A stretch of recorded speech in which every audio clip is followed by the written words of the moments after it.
In the world of Formula 1, there are crashes like this.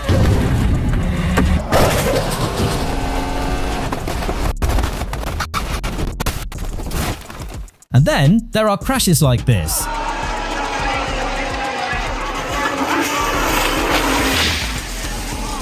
In fact, every time an F1 driver sets foot inside the cockpit, a life is risked, potentially leading to this. But while some might succumb to their injuries, many are lucky enough to walk away. And a big fire there as they exited out of turn 3, and that looks very nasty indeed, and unsurprisingly. These are the Formula 1 drivers who shouldn't be alive today. Following a closely contested title fight with none other than James Hunt, the season eventually reached the German Grand Prix. With both Hunt and Lauda looking to push the limits, the unthinkable happened. As the Austrian went past the fast Bergwerk left-hander, his Ferrari twitched, forcing him to lose control of the car and smash directly into the barriers. But what's even more horrific is when the fuel tank ruptured. It not only allowed racing fuel to seep out, but would also ignite, leaving the Austrian stranded in the car unconscious. Lauda was eventually pulled from the car with burns to his face, having inhaled smoke. Lauda had his lungs vacuumed, but upon running and listening to some uplifting Bob Marley, Lauda chose to once again race just a few weeks later. Miraculously, Lauda was back and would go on to complete the season, but he only finished second in the championship behind James Hunt. But another Ferrari driver would later prove that this was just a Ferrari thing. Heading into the 1999 season, the title fight was close between Michael Schumacher and Mika Häkkinen. The German contested the race for just 40 seconds when his season and championship hopes came to a screeching halt. Locking up across the gravel, and that's a very heavy impact into The crash not only damaged the car, but left the German with a broken fibula and tibia following the 160 km/h accident at Stowe Corner. Unfortunately, Michael would miss 6 races, handing the championship to Mika Häkkinen. But when everyone thought he was done, this happened at the Malaysian Grand Prix. Most of the drivers fighting the car take a late apex, use the curb on the right hand side, minimise the angle, over the grid hatchings, across the start line, great lap. Michael didn't just take pole, he'd do so by a whopping 0.947 seconds, nearly a full second behind his closest competitor. This would also be the only competitive race where Michael fell back to second to allow teammate Eddie Irvine to win the race. But he wasn't the only driver to have a miraculous comeback.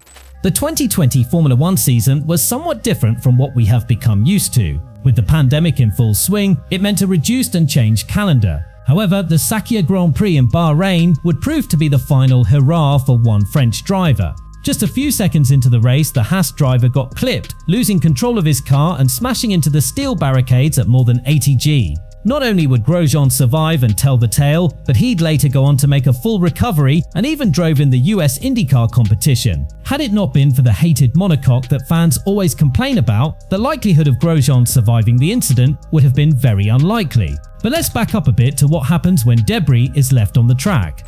It is very rare for something like this to happen, but during the 2009 season, Massa was looking great while driving for Ferrari. The Brazilian was in the best form of his life, but when qualifying kicked off for the Hungarian Grand Prix, something ridiculous happened. Fellow compatriot Rubens Barrichello, who was driving for Brawn GP at the time, had a spring come loose, but instead of just lying on the track, it got swept up, hitting Massa in the head at around 180 mph. The F2009 just kept on going as Massa lost consciousness, ploughing straight into the barricades. Miraculously, the Brazilian survived the ordeal, where he'd have to receive a steel plate inserted straight into his skull. Perhaps this is the reason why the FIA doesn't like parts hanging from cars. But what about our favourite TV presenter, Martin Brundle? Many might not know that he also had a life-changing crash. Back in 1984, the Formula 1 calendar was still racing in Dallas. Following a stunning P2 at Detroit the week earlier, Brundle was the next up-and-coming talent. Heading into Dallas, Brundle actually called it a joke of a track. But karma from this comment would come back and haunt the British driver. During qualifying, Brundle suffered a puncture, but not just any puncture, one that almost ended his racing career. The crash was horrific and left Brundle in a very bad situation, with both his feet broken. While the American surgeons were ready to amputate his legs, it was Professor Sid Watkins who stopped the process, and Brundle was transported to the UK, where both his feet were saved. Unfortunately, this would plague the British driver for the foreseeable future. The great thing was that at least his car didn't turn into a failed aircraft. During the 2010 European Grand Prix held at Valencia, Mark Webber found himself out of position. The Red Bull cars were clearly the fastest, but while slipstreaming the Lotus of Heikki Kovalainen, the unthinkable happened. Webber clipped the rear tyre of the Lotus, sending him airborne and having the car skid on the surface before landing upright. Back then, F1 cars didn't have the halo we see today, but fortunately, the Australian driver would walk away from the incident unscathed. By some miracle, Webber didn't have any major injuries, and he would continue the season, actually competing for the championship. However, Formula 1 certainly took note, and later the halo was introduced, proving very useful when something similar happened to Zhou Guanyu. Now, Silverstone is notorious for some of the most horrific crashes in Formula 1 history, but this one, in 2022, would be almost as bad as Webber's incident. During the opening lap of the race, Zhou clipped the Mercedes of George Russell, losing control of his car and shearing into the barriers with a tumbling car. In fact, the car would only be stopped by security fencing, meant to keep fans off the track. Had this fencing and halo not been in place, who knows what would happen to either Zhou or the fans who were filming the incident. At the end of the day, the Sauber driver made a full recovery, and after a little checkup at hospital, the Chinese driver was back on the grid and ready to show his skill for the rest of the season. But such a crash could lead to massive complications. As Rubens Barrichello experienced the same weekend, Ayrton Senna tragically lost his life. Everyone knows the importance of the 1994 San Marino Grand Prix and the way it affected Formula 1 in the future.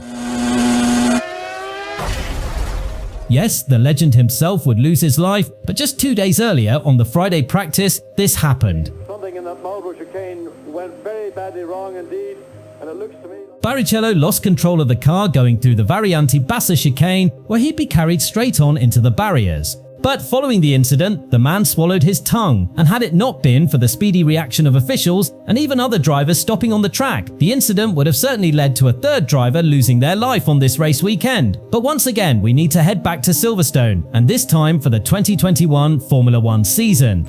The British Grand Prix is always exhilarating, and it features some of the best moments we have ever seen. Off goes Leclerc, through goes Hamilton, unbelievable stuff! But not everything is always magical. During the 2021 Formula 1 season, Lewis Hamilton and Max Verstappen were battling it out for the title. The Dutchman got pole position, but with a faster Mercedes, it was always going to be a tough job keeping Lewis behind. After numerous side-by-side moments, the two approached Copse Corner when Lewis centered up the inside. The smallest of touches on the Red Bull would dislodge the rear tyre, sending Max into the barriers at more than 50 G.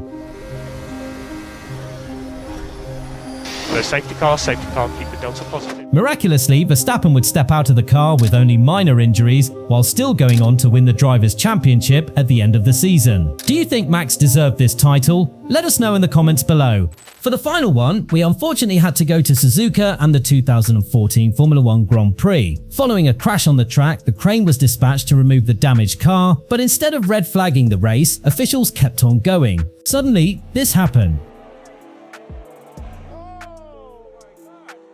Bianchi slid underneath the crane, suffering severe head injuries. While he managed to survive the ordeal, he was hospitalized, but unfortunately, he passed away just 9 months later. The moment would forever be remembered, and the reason why the red flag and safety car are now deployed more often. Following his passing, the number 17 was retired from Formula 1, and the halo, which I've mentioned quite a few times in this video, was finally introduced. Now this is the worst of the worst when it comes to Formula 1, but at least everyone was respectful. So make sure to check out the next video on the most shocking moments in F1 history.